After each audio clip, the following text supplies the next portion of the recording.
caso. ¿Cómo viven estos momentos los familiares, tú que estás en el campo?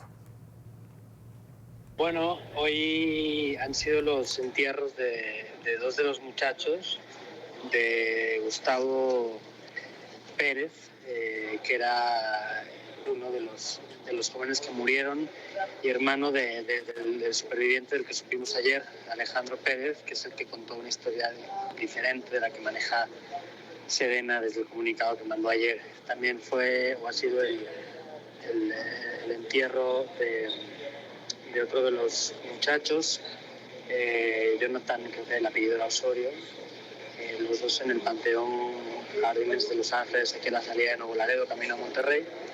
Y pues ahora un poco estamos todos a la espera de las investigaciones de la Fiscalía General de la República y de lo que determinen sus investigadores en el sentido de saber qué pasó. Si en realidad tiene razón o va más en el sentido de lo que ha contado el superviviente, Alejandro Pérez, este muchacho de 21 años que fue el único que no resultó herido en la noche del sábado al domingo, o si por el contrario pues la historia se acerca más a lo que ha planteado la Secretaría de la Defensa en su comunicado, lo que plantearon los militares que firmaron el informe posterior a lo ocurrido en la madrugada del domingo. Entonces es un poco la situación. ¿Y los familiares ya tienen acceso a los resultados de la autopsia, de los avances de la investigación con lo que te han podido compartir? Hasta donde sabemos todavía no. Sí hemos preguntado, pero todavía no se sabe nada al respecto. Supongo que, son cinco necropsias. Esto ocurrió el domingo muy temprano y estamos a miércoles por la tarde. No han pasado muchos días, quiero decir que no sé si han terminado o no, quizás sí, pero bueno, aún tardarán un rato en integrarse a la carpeta de investigación y bueno, de ahí a que sepamos como público que contienen los informes, pues quién sabe cuánto tardaremos. La versión de Gustavo Pérez contrasta con los familiares de Gustavo Pérez, contrasta con la ofrecida en el comunicado de la Sedena. ¿Cuáles son las principales diferencias que identificas? No, bueno, la Secretaría de la Defensa en su comunicado del martes plantea un escenario en el que los militares reaccionan quizá de manera indebida a movimientos extraños de una camioneta a horas de la madrugada. Y claro, esto en un contexto como el de Nuevo Laredo, donde históricamente ha habido muchos enfrentamientos, presuntos enfrentamientos entre militares y civiles desde hace ya 15 años, pues bueno, es creíble, ¿no? Lo que plantea, en cambio, el superviviente es que los militares empezaron a perseguirles, chocaron su carro con el de ellos y después de chocar el carro, sin mediar palabras, sin que hubiera agresión de por medio, ni siquiera sin que los militares tuvieran arma alguna, cosa que constata el capitán de caballería que firmó un informe ante la Fiscalía General de la República, pues abren fuego, ¿no? Cuando abren fuego, pues varios de los muchachos caen heridos, otros mueren y en el transcurso de las siguientes horas acaban muertos 5. ¿Cómo murieron esos 5? No se sabe todavía. Eso es lo que debe determinar la Fiscalía General de la República, pero desde luego pues, las versiones son distintas, ¿no? Porque en ningún momento la Secretaría de la Defensa habla de que después de la primera ráfaga de balazos, que entiendo que ellos achacan a una equivocación, a partir del estruendo que ellos dicen que ocurre o que escuchan los militares después del choque de la camioneta civil contra otro coche que estaba ya aparcado, pues claro, no sabemos si es eso o si estamos hablando de la ejecución de algunos de ellos o de qué, ¿no? Desde luego el muchacho habla de que al menos a uno que vio que militares dispararon después de la primera ráfaga, al menos a uno de los muchachos, concretamente el que ahora mismo está herido en el hospital en coma intensivo, ¿no? Y esto ocurrió, estos disparos, digo, después de la primera ráfaga, cuando entendemos que ya no había situación de confusión. La pregunta también es, ¿dispararon a más personas o a alguno más de los muchachos después de esta primera ráfaga, después de estos balazos que el testigo refiere que los militares le pegaron luego a otro de ellos? Pues no lo sabemos, eso tendrá que determinar la Fiscalía General de la República, pero desde luego bueno, hay antecedentes de sobra en la historia reciente del país para suponer que esto podría haber ocurrido. Esto no significa que necesariamente haya ocurrido, pero que sí que podría haber ocurrido. Podemos hablar del caso de los estudiantes del TEC de Monterrey en 2011, si no me falla la memoria, Jorge y Javier. Podemos hablar del caso de Tatlaya, podemos hablar del caso de Condureo, donde militares básicamente armaron una historia completamente distinta para tapar la ejecución de 2 personas. Bueno, hay un sinfín de situaciones que nos permite sospechar, por lo menos, de que lo que nos han contado desde la Secretaría de la Defensa quizá no sea lo que realmente pasó. Pero bueno, habrá que esperar a ver qué dice la Fiscalía General de la República.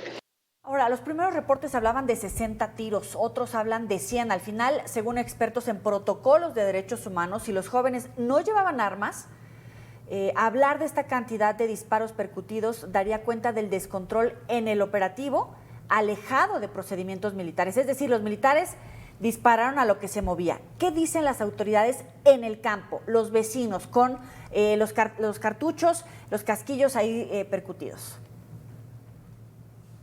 Pues vamos, si tenemos en cuenta que al menos dispararon 4 militares y que estos militares estaban supuestamente a cargo de las ametralladoras que están en las torretas de las camionetas o del Sancat que manejaban, el número de balas por militar, estoy haciendo una cuenta de la vieja, como quien dice, es alrededor de 15, ¿no? ¿Cuántas balas es normal disparar en un momento de confusión? No lo sé. La verdad es que no lo sé, es difícil de determinar. Tampoco sé si el número de balas que ha manejado el Comité de Derechos Humanos de Nuevo Laredo, esta organización que ha denunciado históricamente casos como el de este fin de semana pasado, es definitivo.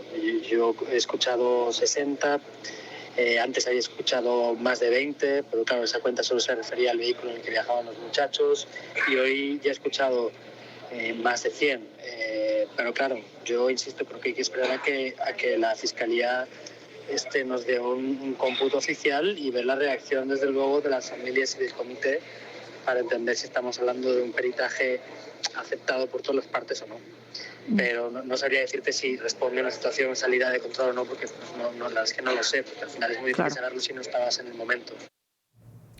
¿Y cómo ha reaccionado la población a la presencia de los militares en sus labores diarias de seguridad pública después de estos hechos? Pues de todo, o sea, están desde vecinos que manejan una idea de la actividad, de las actuaciones del ejército mucho más oficialista, en el sentido de que entienden su forma de actuar y asumen que los muchachos deberían haber parado, es decir, partiendo de la idea de que ellos no pararon y de que el ejército les dio el alto, como plantea la Secretaría de la Defensa en su comunicado. Y hay quienes plantean pues justamente lo contrario, ¿no? Que por mucho que una camioneta con muchachos a bordo no haga caso de las indicaciones de los militares, si es que esto de verdad ocurrió, no motivaba ni provocaba en ningún momento la reacción de los soldados, en el sentido de que les dispararon, ¿no? Hay de todo. Al final es una ciudad acostumbrada a la fuerza, a convivir con militares que participan en actividades de seguridad pública desde hace años. Y pues desde luego pues ahora mismo hay mucha gente que piensa que ellos están haciendo su trabajo y que aquello fue un error casi que provocado por los muchachos, y hay otros que piensan lo contrario. Pero bueno, al final, más allá de lo que piensan nosotros, el tema es que lo que hicieron los militares era saltarse como mínimo cualquier tipo de protocolo manual de observación obligatoria para cualquier momento, y más en situaciones tan complicadas como la que vivieron. Pablo, ¿qué elementos has encontrado en campo que sean un aporte a la investigación?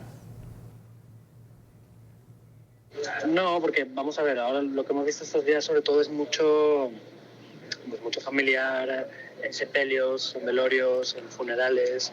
Desde luego también hemos estado muy atentos al trabajo del comité, también intentando conseguir información a partir del acceso a las carpetas de investigación que están teniendo las familias.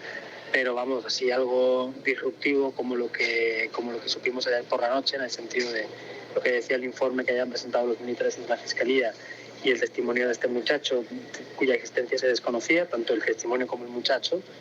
De momento no se sabe que haya más cosas, pero bueno, pues seguiremos pendientes.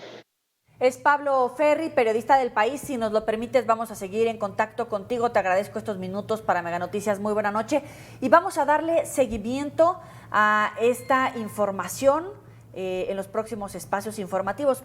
Antes, vamos a cambiar de tema. Mire esto que es viral en redes sociales. Ustedes, ¿qué van a saber de un buen ambiente